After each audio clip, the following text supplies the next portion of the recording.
how much has systems been a key part of that sustainability? It's huge. I mean, without our SOPs and our systems, like it wouldn't run. Essentially, we have it set up so I could bring in anybody, and within a week, they can be trained on about 90%. Now, there obviously are nuances that I still have to jump in and figure out or train my team on. But for the most part, like we have checklists and videos with each item, like click here, do this, Mhm. enter this copy. It's really hard to mess it up unless you don't follow the exact checklist. Yeah. Welcome to the podcast. Nathan Newberry here, your host. I have Jesse Drach here on the line. He's going to be joining us in the podcast. You're going to be able to hear his story. Super excited for you guys to hear the backstory of his marketing empire that he's been able to build, and really some strong techniques about how you can grow your business with some of these things, as well as really some techniques and principles that really has helped him be really productive in this industry. But before we do, I want to dive into really a free gift I want to give to you down below in the show notes. There's a full free gift of a training that goes over how to build a brand online. So many leaders want to start or scale their online coaching business, but struggle all the time. And so what I want to give to you is a whole strategy of how to do that really efficiently with running ads, building sales, really building sales teams, and really scaling from there. So grab that link down below, my gift to you. Jesse, super excited to dive in here. Right off the bat here, what is high performance? Like, what does that look like in your day-to-day? How do you define that? Jumping right into what would you say that definition holds for you? I mean, for me, high performance is essentially just having a productive day, getting everything accomplished that you thought you were going to, being able to end a day feeling good about it. So, I mean, we've all had those days where we're at the end of it and like, man, I spent the entire day answering emails or putting out fires and you didn't actually move your business anywhere. The gauge didn't move at all. So to me, that's a high performance. Love that, man. And now, how do you serve people? Because you have a marketing agency, but it's a unique niche that you have, that you do. Tell us how you serve clients right now a little bit more. Yeah, so I have a marketing agency that works with tattoo shops all over the country, a few overseas. We do a lot with essentially lead generation, Facebook ads, Google ads, but we also take it a step further where we have an automated system using this cool bot built out of Chat GPT that will actually reach out to people, book the consultations, and get them into the shop. Because that's what we've noticed. You can send people as many leads as they want, but if they're not good at sales, and I will tell you, tattoo artists and shop owners are not good at sales, it doesn't matter. But if we can get them in the door, the artists and the shop can usually close them. That's awesome, man. Now, bring us back to the very beginning of your origin story, Jesse, because you and I have been doing a marketing agency for almost a decade before I sold mine, and then getting into high ticket sales and then building sales teams for doing millions a month and now helping coaches. But you've been doing marketing for a very long time. You've had some different niches and everything. Tell us the beginning of your story a little bit of like how this all began. How did you start really getting into entrepreneurship world? Yeah, so I kind of got forced into it, as weird as that is. I used to work construction. I did that from the age of about 15, back when you could at that age, to age of 29 or 28, 29. I got laid off one winter and I had switched companies because I had tore my quad in the gym. And because of that, I wasn't able to collect unemployment. So I had to figure out something else to do. At the time, I was a decently well-known power lifter in the Pacific Northwest. So that transferred into, okay, I'm going to take online coaching, take clients in doing that. It took off way quicker than I thought was even possible, which moved into me starting PR Labs, which was a company where we sold lifting straps, pre-workout, belts, knee sleeves, stuff like that for powerlifters and strongmen. That got killed with COVID. But luckily at that time, I'd already been looking into doing marketing for other companies. So I learned marketing for PR Labs, and that's how I was able to grow it to $500,000 in 3 years with zero experience in any kind of marketing, any kind of sales, essentially on the back of Facebook and Instagram ads. But I absolutely fell in love with the psychology that is marketing, that is sales. So transferred that into a marketing agency for window replacement companies, which we built to about 2 years to $57,000 a month. Hated my life. absolutely hated my life. I hated going to work every day. My favorite thing about being an entrepreneur is, I mean, you work 80 hours for yourself, so you don't work 40 hours for someone else. But it was so I didn't have to go into an office every morning. Mm, And I had built myself an office downtown with 3 employees in it. We had a handful working remote. And I had built myself a job working with companies I didn't enjoy working with. mm. So um, essentially made this decision to switch to tattoo shops a little over 2 years ago, and been loving that ever since. And you have your office now at home instead of at a like another like an office that you felt like you had to go to the 9 to 5 with, which I think changed the perspective of how you operate some more too. I can imagine. 100%, 100%. Like, it's not good. Like when I had my office downtown, like it's not good if the boss doesn't show up. So I Mm, had to go to work every day in this office, which is exactly what I hate. mm, And this allows me to, yeah, work out of my house. Or like I was in Belize a couple weeks ago. I spent 3 weeks in Miami, Belize, and Portland, and I was able to work the entire time. I mean, it was a vacation, so I took breaks, but yeah, just being able to work when I want, where I want, and having grown the agency to the point that I have team members, and if I don't show up, like things work totally fine, has been amazing. yeah. How much has systems been a key part of that sustainability? It's huge. I mean, without our SOPs and our systems, like it wouldn't run. Essentially, we have it set up so I could bring in anybody, and within a week, they can be trained on about 90%. Now, there obviously are nuances that I still have to jump in and figure out or train my team on. But for the most part, like we have checklists and videos with each item, like click here, do this, Mhm. enter this copy. It's really hard to mess it up unless you don't follow the exact checklist. Yeah. Now you and I were talking right before this too, just understanding about energy, mindset, clarity of trying to like figure out how to be optimal in your life. And you change something up with your routine. Talk about a little bit about that. Yeah, so for the longest time, I would sleep until 7:30, 7:45, get out of bed, have an energy shot, start work at 8.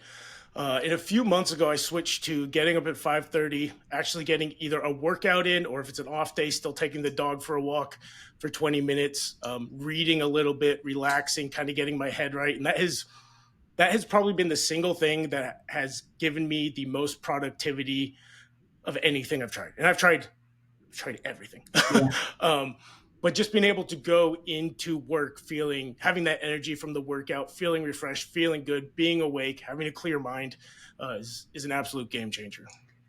For the longest time, I had dreams and goals to want to accomplish things. But the thing that hindered me from doing it was consistency and a discipline to do what I know I needed to do. The hard things, if you would.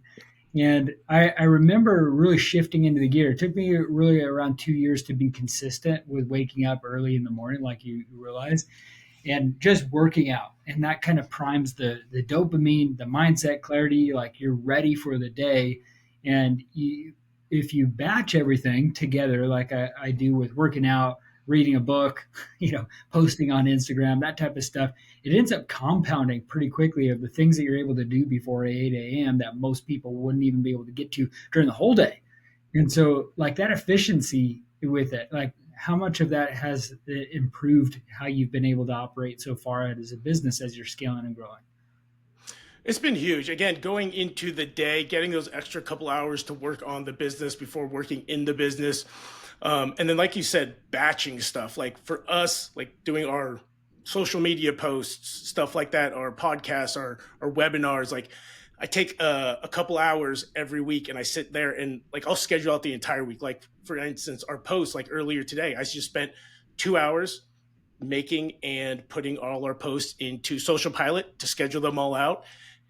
And it's just so much easier if you batch tasks together versus trying to have your mind switch between a million different things. Like, oh, I'm going to post once today, I'll post once tomorrow, and then you forget tomorrow. Like, oh, the next day I'll do it, and it doesn't work very well. Our brains are meant to focus on one thing, Mm-hmm. and so batching stuff like you're talking about is huge. Let me ask you this question in terms of marketing. I think a lot of people are scared of marketing, like running ads, right? Mm. They're like, I'm okay with sometimes posting things about me and my life online or and everything like that. But running ads, even Alex Ramosi, 10,000. You actually gave me that book for my birthday Yep. last year. Thank you for that, by the way. Yeah. But I got to watch, I got to read that, and Alex Ramosi has the four core, right? Which is, Mm. you know, content, post and free content. You got paid ads, and then cold outreach and warm outreach. Those are his four core areas. And I think that describes marketing as a whole of ways that you could reach out to people. But I know some people are like, hey, you got to just build a brand by putting a lot of content out, which I think is very good for nurturing and it will create Mm. more hand raisers in the long run. But I see people do this, and I think even Alex Ramosi even talks about this, just the speed of what you can get through ads, right? And then people do it wrong too. Like they spend thousands of dollars sometimes and then they just give up and say, oh, it didn't work, but they just didn't do it right. Talk about some of that, Jesse, of like some of the fear that people have leading into it and what they can actually do to accomplish a really good ad so that they can be efficient in their marketing and get the leads and revenue they need.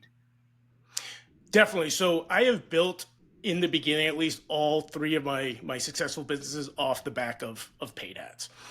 I grew PR Labs to over $500,000 in 3 years on ads. I grew Window Marketing Pros. I grew InkLink all on the back of paid ads.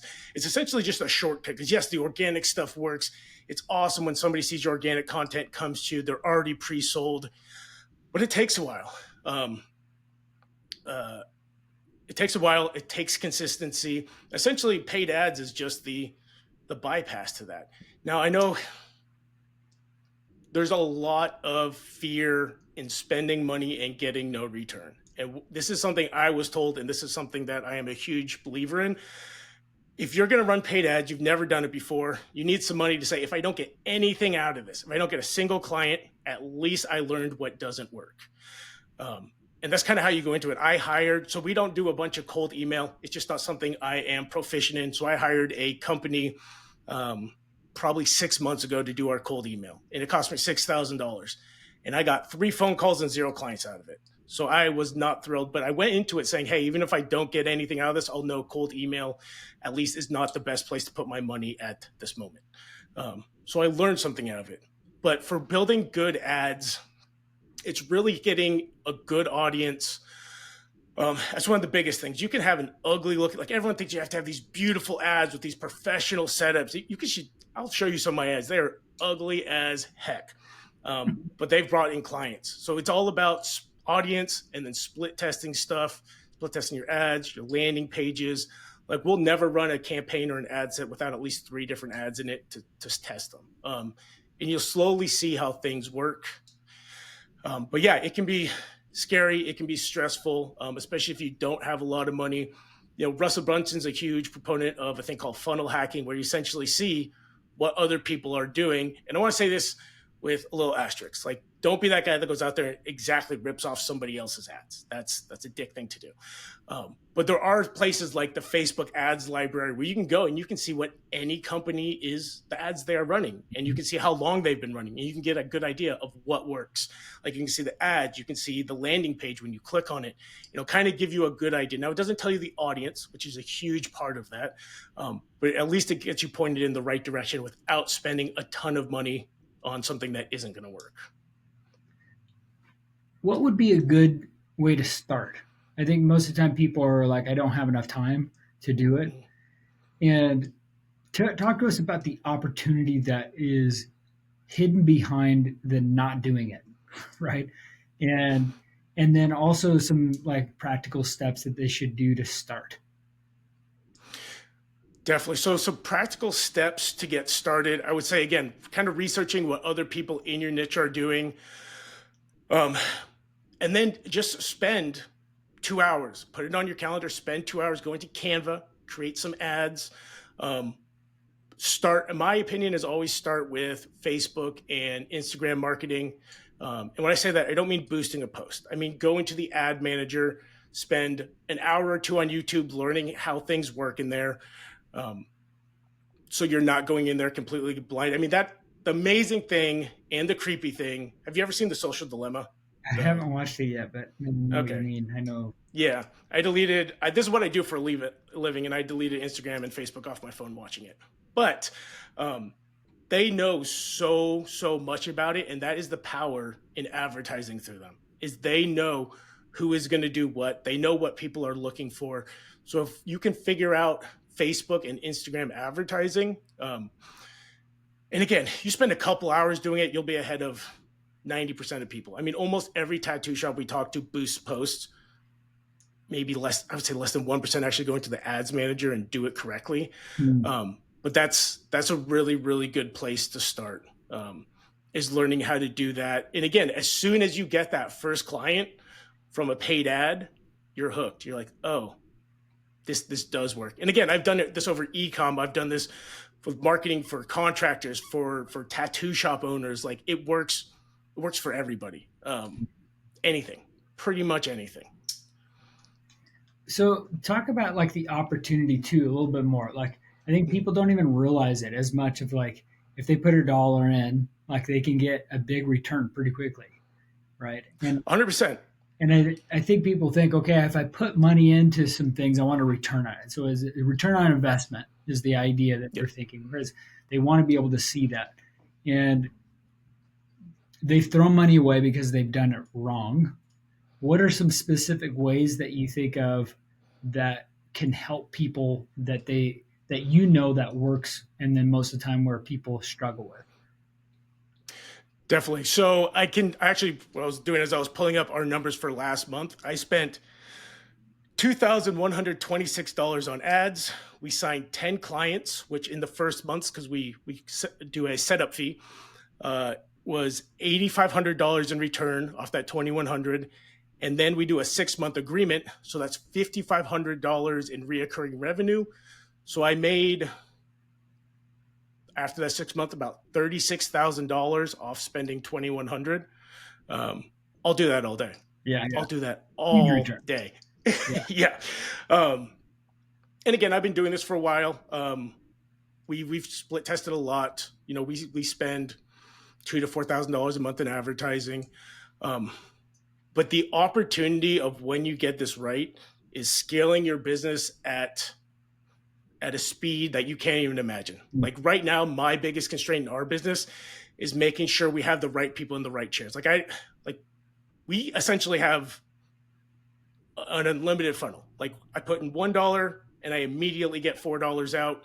And over the next 6 months, it ends up being like $1 and $20 out, something like that. Our biggest constraint is making sure that the people are getting taken care of. We can onboard them fast enough, stuff like that. As far as starting, so if it was me and I had at least like $2,000, $1,000, one of the easiest hacks you can do is go to a company called Coldlytics, and they essentially will scrape emails and phone numbers and stuff for you. And you can tell them, hey, I want tattoo companies that are doing over $500,000 a year, or window replacement companies doing over $5 million a year. And you get 500 of those, which will cost you about $500. And what you can do is you can take that and you can put that into Meta or the Facebook Ads Manager, and you can make a lookalike audience. So it will find people that look like that, and then you serve the ads to them. And that is the biggest hack that you can think of, because that is the strength in Meta advertising. Doing that. And then again, you combine that with going through some other competitors that are doing well, the ads that they are creating, because you'll go through and you'll start to see a theme throughout everybody's ads that have been on for a while that are doing successful through the landing pages. And like I said, don't rip it off, just word for word, stuff like that. Don't be a dick. But in that, you can essentially build ad and then spend the other $1,500 on ads. Again, have at least 3 ads running for every ad set you have going. We do 3 ads per $500. What do you change in those different variations?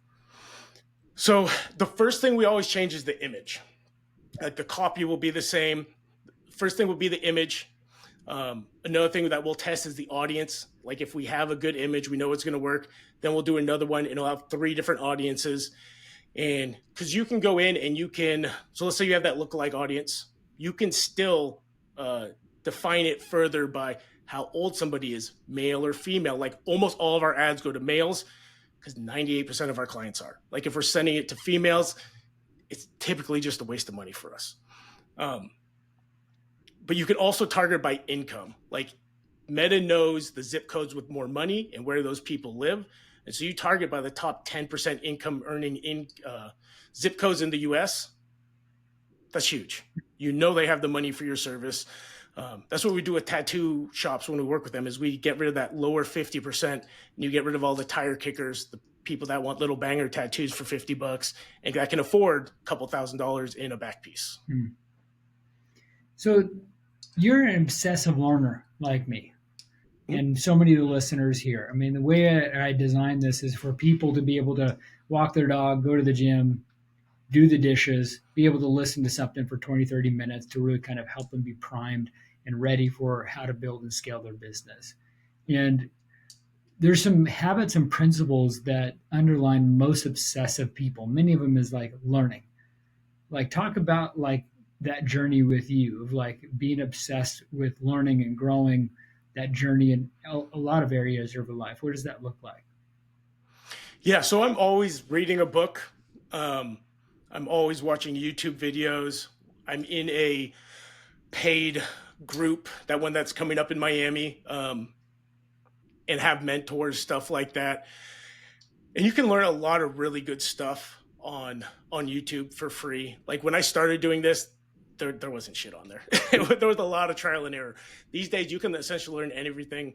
But in that learning phase, like find good mentors that are in your industry and are way above you. Like I have two right now that do what I do, serve different niches, but they have the same business model, same price point, stuff like that. And they have over 500 clients each. And they're the ones that I talk to with questions. I like to go like find mentors 2 steps above me. Like I don't, like it's always good to, like you can learn from anybody, don't get me wrong. But I want people that have already gone through the sticking points that I'm going through, have figured it out and can just tell me, hey, this is the best way to do it, stuff like that. And then find a few mentors, I would say, or people you watch for, like Alex Hormozy is great on building an audience. The one thing I would say with that is don't go to YouTube.